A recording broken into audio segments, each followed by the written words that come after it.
지금 사실 미분양이 가장 많은 지역이 대구거든요. 대구가 9,738가구가 있는데 대구를 제치고 지금 경기도가 미분양 순위 1위로 치솟았습니다. 일시적으로 보면 양극화예요. 일시적으로. 장기적으로 보면 이런 핵심 지역들도 이제 미분양이 날 확률이 높아요. 왜 그러냐면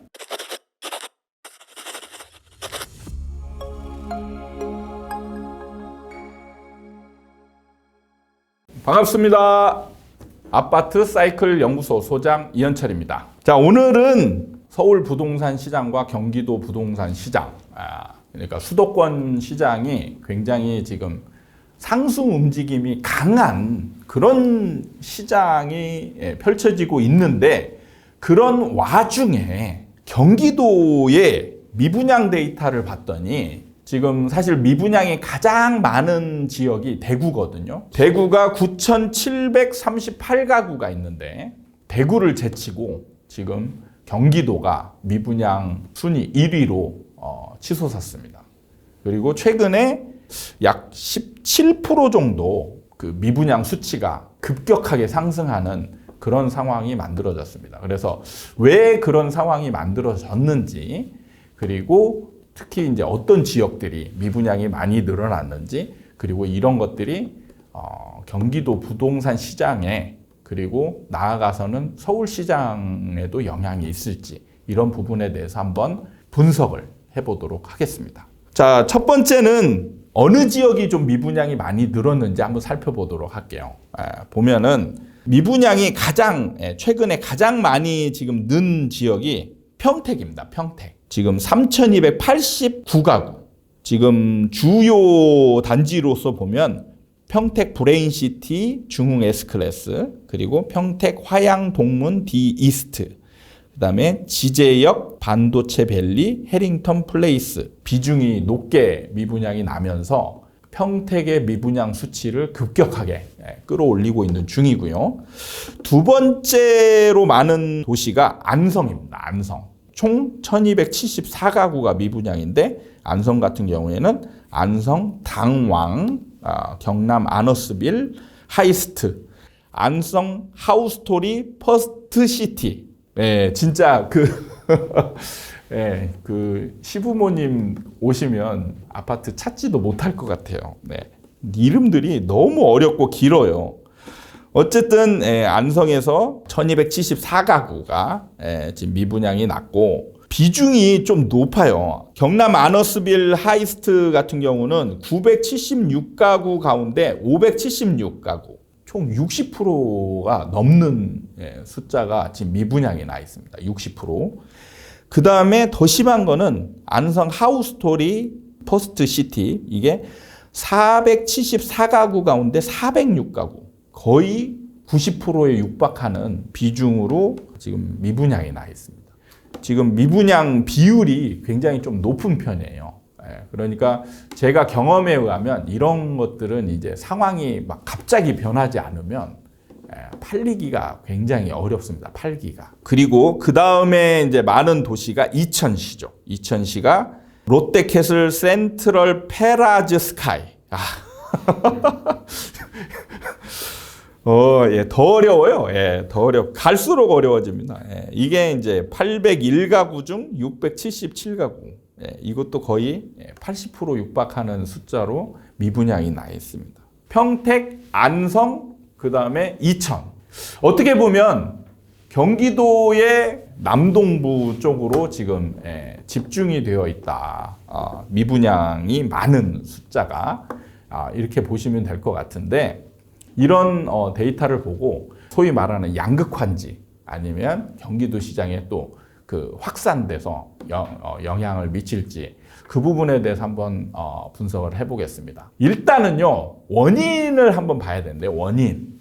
미분양은 왜 날까? 사실 미분양은 여러분은 아마 양으로 생각할 겁니다. 분양 양이 많으면 미분양이 날 수도 있다, 이렇게 생각할 수 있는데, 사실은 그렇지 않아요. 그거보다 더 중요한 요인이 있습니다. 그게 뭐냐면 분양가예요. 분양가. 분양가가 어떻길래 미분양이 나느냐? 자, 이 분양가에 대한 사람들의 인식이 비싸다, 싸다. 실제 가격을 사람들이 비싸다라고 인식하면 안 사고 싸다라고 인식하면 많이 사겠죠. 그러니까 비싸다라고 느끼는 건 뭐냐면 얘가 예를 들어서 분양가가 평택이니까 한 7억 정도? 7억에 팔아요. 비싸다라고 느끼는 건 뭐냐면 자, 이 가격에서 더 이상 올라갈 가능성이 없다라고 보는 거예요. 비싸다라고 느끼는 건. 근데 7억이지만 싸다라고 느낄 수도 있어요. 그건 뭐냐면 올라갈 가능성이 아주 많다. 그러니까 여러분이 생각하는 것과 약간 느낌이 다릅니다. 약간 다른 게 사람들은 시장 상황하고 연결해서 이게 7억에 분양하지만 여기보다 더 올라가서 나중에 뭐 한 10억 정도 될 가능성이 있다. 그러면은 싸다라고 느끼는 거예요. 근데 10억을 지킬 수 있을까? 얘는 오히려 6억이 될 가능성이 많네? 라고 인식하게 되면 이게 비싸다라고 느끼는 거예요. 그럼 이런 것들을 어떤 식으로 판단하냐? 보통은 이제 주변 가격이나 아니면 시장 상황. 예를 들어서 주변 가격이 똑같이 7억이에요. 똑같이 7억이면 비슷하네? 라고 생각할 수 있죠. 그럼 오히려 괜찮을 수도 있지 않아? 새 아파트가 7억이니까. 그런데 자, 시장 상황. 이게 지금은 7억인데 얘가 시장 상황이 이런 분위기예요. 그래가지고 얘가 좀 있으면 6억이 될 것 같아. 그러면 얘가 비싸다라고 느끼는 거예요. 이런 식으로 시장이 변해가는 겁니다. 이런 현상들이 필연적으로 외곽에서 시작됩니다. 그럼 왜 외곽에서 시작되냐? 우리가 자, 외곽에 대한 인식이 어떻죠? 핵심 지역보다는 덜 오른다 생각하잖아요. 덜 오른다. 그러니까 외곽 지역의 수요자들이 시장이 좋을 때는 좀 많이 있다가 시장이 꺾이면 바로 수요자들이 빠져버려요. 수요자들이 빠지면서 외곽 지역에 분양하는 현장들이 상대적으로 비싸다라고 느낄 가능성이 굉장히 많습니다. 과거에 제가 분양했던 현장들 이렇게 돌아보고 하면은 항상 거의 비슷한 패턴을 그려요. 그래서 이게 흔히 말하는 양극화냐?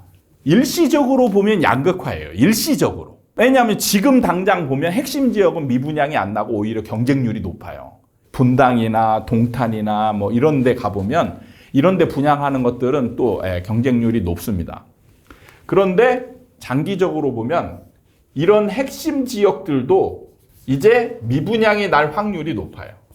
왜 그러냐면 자, 지금 분양시장에서 지금 나타나고 있는 현상이 있는데 그게 뭐냐면 자재값과 인건비 그리고 땅값 이게 예외 없이 지금 크게 상승 중입니다. 이걸로 인해서 분양가가 지금 크게 오르고 있는 중이에요. 그래서 여러분이 이런 논란이 있어요. 분양가 오르면 일반 아파트도 오르는 거 아니냐 이런 얘기들이 있는데 여기에 여러분들이 전제가 잘못되어 있는 게 있어요. 이 분양가가 올라가서 만약에 잘 팔리잖아요.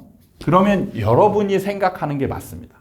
얘가 잘 팔리면 얘가 일반 아파트 가격을 견인을 할 수 있어요. 그런데 자, 앞으로 나타나는 게 미분양이잖아요. 안 팔리는 거예요. 안 팔려. 그럼 어떻게 돼요? 얘가 일반 아파트 가격을 끌어내립니다. 분양가가 올라가면 미분양이 날 확률이 높아집니다. 그리고 지금같이 시장이 완전한 막 폭등장처럼 진행되지 않기 때문에 미분양이 날 확률이 많거든요. 그러면 자, 외곽에서 이렇게 시작된 분위기들이 점점 안으로 들어와요. 그래서 핵심 지역 같은 경우도 지금 당장은 청약률이나 이런 게 좋을 수 있어요. 특히 분양가 상한제 적용된 지역 같은 경우는 가격이 상대적으로 싸기 때문에 가격이 싸다라고 느끼는 거죠. 그러면 얘는 올라갈 여지가 많다라고 여기는 거죠. 그럼 이런 것들은 경쟁률이 높겠죠. 근데 분양가가 올라가면 어떻게 돼요? 분양가가 올라가면 상대적으로 이제 올라갈 여지가 별로 없겠네. 그죠? 그러면 급하게 이걸 살 이유가 없는 거예요. 급하게. 그래서 수요자들이 얘를 사는 거를 뒤로 미룹니다. 뒤로 미뤄요. 그럼 미분양이 생기죠. 미분양이 생기면 더 안 삽니다. 그래서 저희 분양할 때 뭐라고 하냐면 몇 개 안 남았어요. 항상 이런 말이에요. 그러니까 왜 그러냐면 있는 숫자 그대로 얘기하면 여러분 계약을 안 해요. 아니 많은데 굳이 내가 이거 하나 사봤자 미분양 없어지는 것도 아니고 여러분의 마음을 조급하게 만들기 위해서 몇 개 안 남았어요. 어제도 계약 나갔습니다. 이런 식으로 얘기를 하는 거예요. 대부분 다 거짓말입니다. 거짓말이에요. 안에 엄청 많이 남아있어요. 일시적으로는 양극화예요. 일시적으로는 왜 핵심 지역은 오르는 데도 있고 외곽부터 이제 무너지기 시작하죠. 그러면서 이게 점점 안으로 들어오고 핵심 지역도 나중에는 이건 필연이에요. 분양가 계속 오르게 돼 있어요. 앞으로. 분양가 오르는 속도가 일반 아파트 오르는 속도보다 훨씬 빨라요. 그러면 어느 순간부터는 분양하는 현장이 너무 비싸다. 이런 느낌을 받게 될 거예요. 그러면은 야 이게 이제 진짜 올라가겠나? 이런 느낌을 받는 현장이 핵심 지역에서도 생깁니다. 그러면 이런 현장들은 미분양이 나게 돼 있어요. 그래서 앞으로 미분양이 더 늘어날 가능성이 많다. 그리고 중요한 거는 뭐냐면 원래 상승 분위기가 일어나잖아요. 상승 분위기가 일어나면 기존에 있던 기존 미분양이 있어요. 기존 미분양은 줄어들게 돼 있어요. 상승 분위기니까. 얘네들은 조금씩 팔리면서 줄어들게 돼 있거든요. 그런데 신규 현장이 생기면서 이게 미분양 수치를 끌어올리는 거거든요. 그러니까 잘 생각해 보시면 얘네들은 조금씩 팔립니다. 얘네들은 조금씩 팔려서 이렇게 서서히 줄어드는 반면에 신규 현장에서 미분양이 이렇게 급격하게 늘어서 이 두 개를 더하면 전체 데이터가 늘어나는 거예요.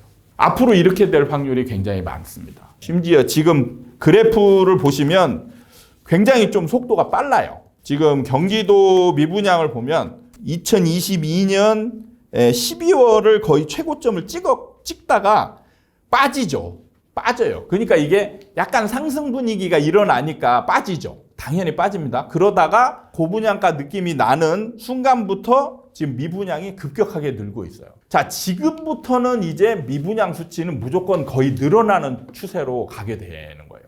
왜냐하면 이제 고분양가, 그러니까 비싼 분양가가 이제는 수도권에서 전체적으로 깔리게 된단 말이에요. 그래서 미분양이 늘어나는 수치로 간다. 그래서 미분양 데이터가 중요한 거예요. 미분양 데이터가. 여러분이 상식처럼 알고 있는 분양가가 올라가면 일반 아파트 가격이 올라간다. 이런 거는 일시적으로 상승장에서 통용되는 문구예요. 상승장에서는 분양가가 좀 비싸도 팔립니다. 그러면서 일반 아파트를 견인하는 그런 상황이 만들어지는데 상승장이 아닌 상황에서는 고분양가가 생기면 미분양이 납니다. 그리고 그 미분양은 일반 아파트 가격을 다운시키는 중추적인 역할을 하기 때문에 그래서 미분양 데이터가 중요한 거예요.